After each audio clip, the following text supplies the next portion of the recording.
Hello दोस्तों, आप लोग का स्वागत है H2 स्टडी चैनल में। देखिए, अभी हम लोग क्लास 10th का साइंस का हम लोग chapter wise VBI MCQ questions या ऑब्जेक्टिव क्वेश्चंस जो जो भी बन सकता हो सब सारा चीज़ अभी पूरा कंप्लीटली डिस्कशन कर रहे हैं, जिसमें हम लोग 3 गो चैप्टर कंप्लीट कर लिए, जिसमें और साइंस में फिजिक्स का केवल अभी पोर्शन कंप्लीट करें। इसके बाद केमिस्ट्री, बायोलॉजी सबका आएगा सेशन एक एक करके। तो देखिए, इसमें हम लोग 3 गो यूनिट कंप्लीट किए, प्रकाश के परावर्तन और अपवर्तन। फिर सेकंड है मानव नेत्र और इसके रंग बिरंगे संसार, और थर्ड यूनिट था इलेक्ट्रिक करंट, जिसको विद्युत धारा के नाम से हम लोग जानते हैं। तो तीनों चैप्टर से जो जो भी important questions board point of view से बन सकता है, क्योंकि बोर्ड को ध्यान में रखते हुए ये सब सारा चीज़ लेक्चर बनाया जा रहा है, तो उसको ध्यान में रखते हुए जो जो भी इम्पोर्टेंट बन सकता है सारा चीज़ आपको कवर करवाते हुए चल रहे हैं। और सारा प्लेलिस्ट में आप आराम से जाइएगा, प्लेलिस्ट में वहाँ पे मिल जाएगा। आप यूट्यूब पे नहीं तो सर्च करिएगा H2 स्टडी बोर्ड एग्जाम, तो आपको बहुत सारा कंटेंट बोर्ड एग्जाम से संबंधित मिल जाएगी H2 स्टडी का। ठीक है, और आज का जो चैप्टर है वो यूनिट 4 है, फिजिक्स का यूनिट 4, जिस चैप्टर का नाम है, इंग्लिश में बोला जाए तो magnetic effect of electric current. ये बहुत इंपॉर्टेंट चैप्टर है, और यहाँ से क्या होता है ना कि बहुत कुछ समझ में नहीं आता है, क्योंकि इसके अंदर मोटर पढ़ना है, ट्रांसफार्मर पढ़ना, जनरेटर पढ़ना है, डायनेमो के बारे में पढ़ना है, ये सब पूरा डिटेल से इसके अंदर पढ़ना है। तो हम जितना भी यहाँ से इम्पोर्टेंट एमसीक्यू बनेगा सारा चीज़ अभी हम आपको कंप्लीट करवाएंगे, ओनली फॉर एमसीक्यू, यानी सब्जेक्ट ऑब्जेक्टिव, नोट ए सब्जेक्टिव लिखने वाला नहीं। तो magnetic effect of electric current, जिसको हिंदी में हम लोग बोलते हैं विद्युत धारा का चुंबकीय प्रभाव। ठीक है, तो इसका 2 लेक्चर बनेगा, 2 लेक्चर में इसको कंप्लीट करवा देंगे। तो स्टार्ट करें सेशन को। तो देखिए, आज का जो फर्स्ट क्वेश्चन है वो आपकी स्क्रीन पे देखिए क्या बोलता है कि विद्युत धारा के किस सिद्धांत पर काम करता है। थोड़ा सा ना इंट्रोडक्शन इसमें करवाते हैं आपको, तब एमसीक्यू कवर करवाएंगे। देखिए, इसमें विद्युत धारा का चुंबकीय प्रभाव है, जिसमें हम लोग विद्युत धारा के बारे में पढ़ लिए हैं। और इसके आगे चुंबकीय प्रभाव ये क्या होता है, जैसे देखिए अगर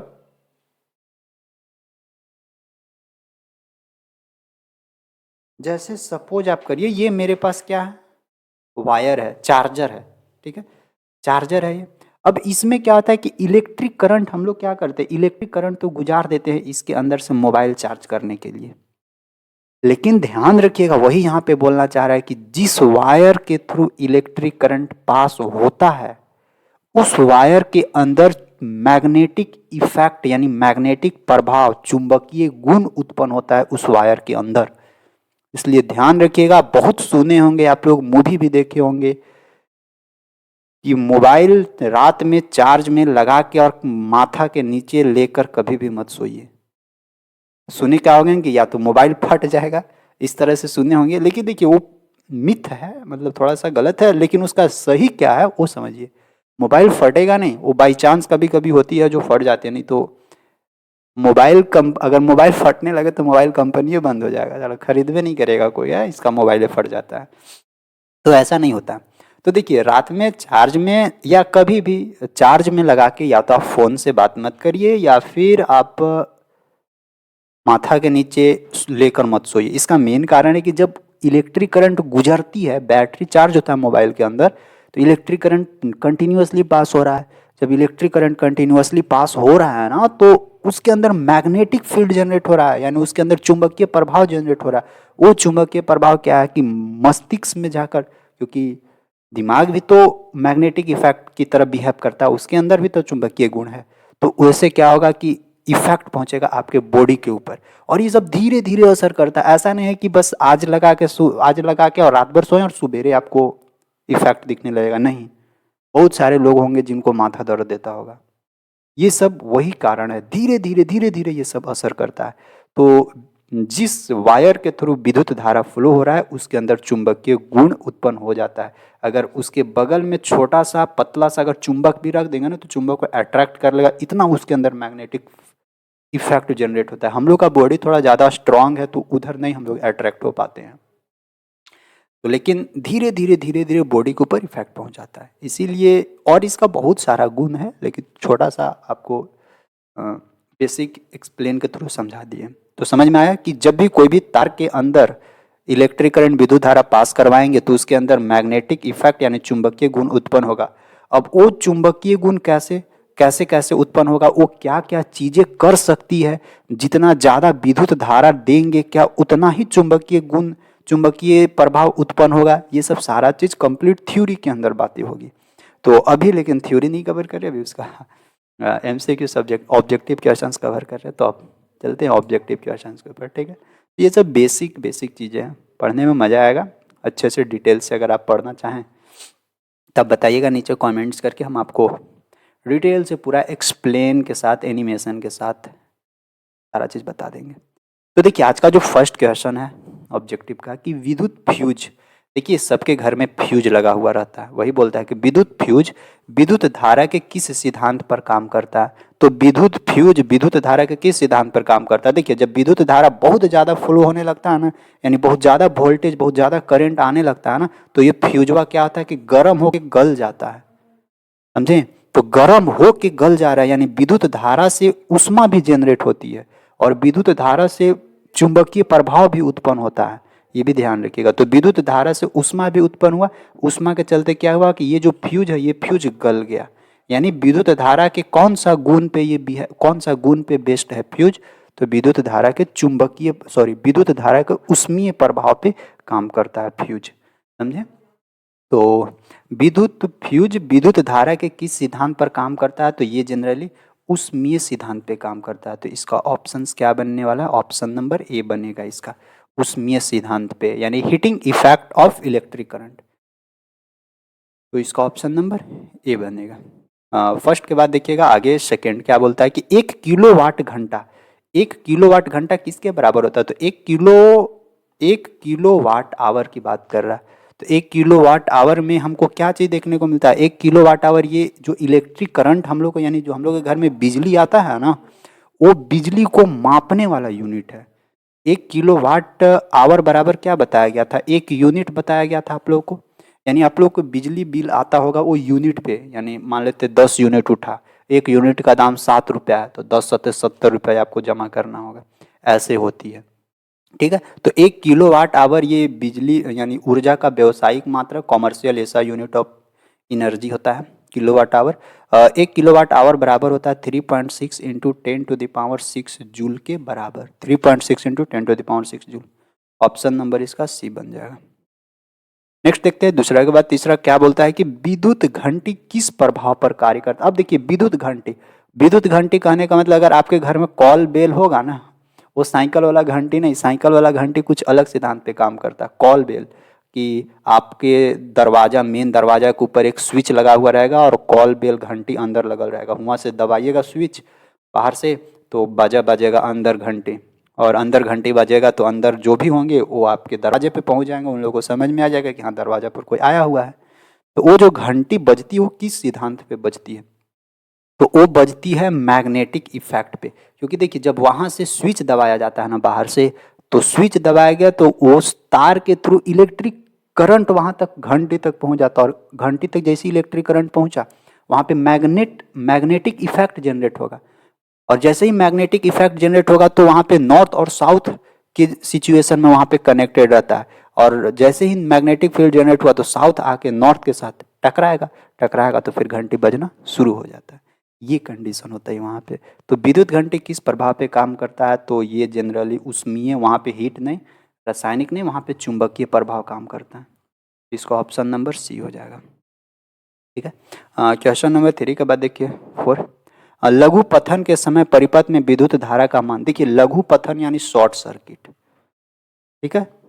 आप लोग देखे होंगे कहीं पे भी, गांव में ये मैक्सिमम होता है, शहर में तो उतना नहीं होता। गांव में आप देखिएगा कि जैसे बिजली आ रहा है, बिजली जिस तार के थ्रू आ रहा है, कभी कभी एक तार दूसरे तार के ऊपर सट जाता है, बहुत बड़ा जोर से आवाज करेगा, पूरा धुआं उठेगा, एकदम आग लग जाएगा, ऐसा होता है। 2 तार आपस में जब कनेक्ट होती है तो उस सिचुएशन में वहां क्या हुआ, शॉर्ट सर्किट हुआ, और उस सिचुएशन में देखिएगा कि मैक्सिमम से मैक्सिमम इलेक्ट्रिक करंट घुस जाता है, मैक्सिमम से मैक्सिमम इलेक्ट्रिक करंट घुसने लगता है, इसीलिए तो तार तक जल जाता है। तो लघु पथन के समय परिपथ में विद्युत धारा का मान पूरा मैक्सिमम हाई हो जाता है, जितना हाई होना चाहिए उतना हाई हो सकता है, यानी बहुत अधिक बढ़ जाता है। इसका ऑप्शन नंबर सी होगा। फिफ्थ, डायनेमो का सिद्धांत आधारित है। डायनेमो किसको बोलते हैं? जनरेटर होता है ना, जनरेटर, यानी जो पंप होता है, पंप के आगे जो डायनेमो लगाया हुआ था, जो शादी में देखते होंगे जनरेटर, वही वाला आगे वाला जो पोर्शन होता है उसी को हम लोग डायनेमो बोलते हैं, उसी से तो करंट वाला जनरेट होता है। डायनेमो का सिद्धांत क्या है? तो विद्युत चुंबकीय प्रेरण पे विद्युत प्रेरित विद्युत पर धारा को उसमें प्रभाव, तो ये विद्युत चुंबकीय प्रेरण के सिद्धांत पे काम करता है, यानी इलेक्ट्रोमैग्नेटिक इंडक्शन के सिद्धांत पे। हिंदी इंग्लिश दोनों में कवर करवाते हुए चल रहे हैं, समझिएगा बढ़िया से। ऑप्शन नंबर इसका ए हो जाएगा। फिफ्थ के बाद सिक्स देखिएगा कि डायनेमो में किस प्रकार की धारा प्राप्त होती है। अब देखिए डायनेमो जो हम लोगों का जनरेटर जो इलेक्ट्रिक करंट देता है वो किस प्रकार का इलेक्ट्रिक करंट, देखिए वो डीसी होता है, वो एसी करंट। तो डीसी करंट तो जनरली बैटरी हम लोगों को देती है, लेकिन जो जनरेटर होता है वो जनरेटर एसी करंट हम लोगों को देता है। एसी यानी अल्टरनेटिंग करंट, अल्टरनेटिंग करंट मतलब कि प्रत्यावर्ती धारा। तो इसका ऑप्शन नंबर क्या बनने वाला है? बी बनेगा। सिक्स के बाद देखिएगा सेवन, विद्युत बल्ब में कौन सी गैस भरी रहती है? विद्युत बल्ब यानी वही 10 रुपये वाला 100 वाट वाला बल्ब की बात कर रहा है। तो विद्युत बल्ब में कौन सी गैस भरी रहती है? तो उसमें जनरली नाइट्रोजन गैस भरा हुआ रहता है, और वो नाइट्रोजन का एक कंडीशन है कि वो इनर्ट गैस रहता है, अक्रिय गैस, वो किसी से अभिक्रिया नहीं करता है। तो क्या निर्वात रहता है? नहीं नहीं। वायु भरा रहता है? नहीं, निष्क्रिय गैस भरी रहती है। इसका ऑप्शन क्या हो जाएगा? यानी वो किसी से अभिक्रिया नहीं करता, क्योंकि उसके अंदर तो मेटल है, टंगस्टन लगाया हुआ, अगर एयर के साथ रिएक्शन करेगा तो तुरंत टंगस्टन के ऊपर जंग लग जाएगा, रस्ट लग जाएगा, फिर पता चले बॉल जलिए नहीं रहा है। इसका option number C. Next, Bharat में उत्पादित प्रत्यावर्ती विद्युत धारा की आवृत्ति, यानी जो जनरली इंडिया में एसी करंट जो जनरेट होता है ना, उस इलेक्ट्रिक करंट का जो जनरेट यानी फ्रीक्वेंसी होता है वो होता है 50 हर्ट्ज। आप भी अपना ना चार्जर देखिएगा, आप लोग तो बहुत सारा इंस्ट्रूमेंट यानी इंस्ट्रूमेंट रखते हैं लेकिन समझते नहीं है उसको। देखिए आपके पास अगर मोबाइल के चार्जर होगा, जिसको हम लोग इसको बोलते हैं एडाप्टर, एडाप्टर में आप ध्यान से देखिएगा तो इसमें कितना वोल्टेज आ रहा है, कितना फ्रीक्वेंसी है, कितना इलेक्ट्रिक करंट ये दे रहा है, सारा चीज़ इसमें मेंशन किया हुआ रहता है। इसमें भी जो मेरे पास अभी चार्जर है मेरे हाथ में, उसमें भी सब कुछ मेंशन किया हुआ है। ये देखिए मेड इन इंडिया है, इसमें आउटपुट जो है 5 वोल्ट 2 एम्पियर का है, और साथ में ये यहाँ पे लिखा हुआ रहेगा, हमेशा ध्यान रखिएगा कि 50 से 60 हर्ट्ज, यानी इनपुट ये कितना तक बर्दाश्त कर सकता है, 50 से 60 हर्ट्ज फ्रीक्वेंसी तक ये बर्दाश्त कर सकता है। और जो जनरली इंडिया में हर एक जगह जो बिजली आती है वो यही 50 हर्ट्ज के आसपास आती है, वही फ्रीक्वेंसी के साथ। ठीक है, तो इसका ऑप्शन नंबर ए बन जाएगा। तो आप लोग देखा करिए, जो जो भी आपके पास इंस्ट्रूमेंट्स है, टीवी या जिस टाइप का भी इंस्ट्रूमेंट होगा जो इलेक्ट्रिक से चलने वाला रहता है, उसके अंदर सब कुछ लिखा हुआ रहता है, पढ़िएगा, आइडिया लग जाएगा आपको। देखिए नेक्स्ट, हमारे देश में विद्युन्मय तार एवं उदासीन तार के बीच का कितना विभवांतर होता है? मतलब जनरली 2 तार आती है, एक न्यूट्रल तार रहता है, एक गर्म तार रहता है, वही ना, एक न्यूट्रल तार उदासीन तार है, और एक विद्युन्मय तार मतलब जिसके पास करंट है, वो नहीं, गर्म तार एक ठंडा तार इसे बोला जाता है। गर्म ठंडा दोनों जोड़िएगा तो 440 हो जाएगा, और अगर आर्थिंग लेके जोड़िएगा तो एक गर्म के साथ कनेक्ट करिए, ऐसा होता है ना। तो दोनों के बीच का अंतर तो जनरली 220 वोल्ट होता है ना, दोनों के बीच का डिफरेंस है 220 वोल्ट। 220 वोल्ट ही जनरली हम लोग को घर में आता है। अगर दोनों गरम गरम है तो मतलब कि 440 वोल्ट हो गया, और एक गरम एक ठंडा तार है तो यानी 220 वोल्ट हुआ। तो इसका क्या बनेगा? 220 वोल्ट हुआ। दोनों गरम रहेगा तो 440 वोल्ट 440। 9 के बाद देखिएगा 10 क्या बोलता है कि विद्युन्मय तार किस रंग का होता है? विद्युन्मय तार कहने का मतलब कि लाइव वायर, यानी इसको जिंदा तार के भी नाम से जानते हैं। जो गर्म तार है तो गर्म तार जनरली लाल, गर्म तार का जो कलर होता है ना वो लाल होता है, लाल। Option number B. नेक्स्ट 10 के बाद 11 देखिए, घरेलू विद्युत परिपथ में उदासीन तार का रंग, उदासीन कहने का मतलब कि न्यूट्रल। न्यूट्रल वायर किसको बोला जाता है? न्यूट्रल वायर बोला जाता है अर्थिंग वायर को, ठीक है। और earthing wire generally black black होता है, काला काला, सॉरी ये option number C, option number C हो जाएगा। 11 के बाद देखिए 12, चुंबकीय क्षेत्र का एसआई मात्रक। तो चुंबकीय क्षेत्र यानी मैग्नेटिक फील्ड की बात कर रहा है, तो मैग्नेटिक फील्ड का जो एसआई मात्रक होता है वो होता है टेस्ला।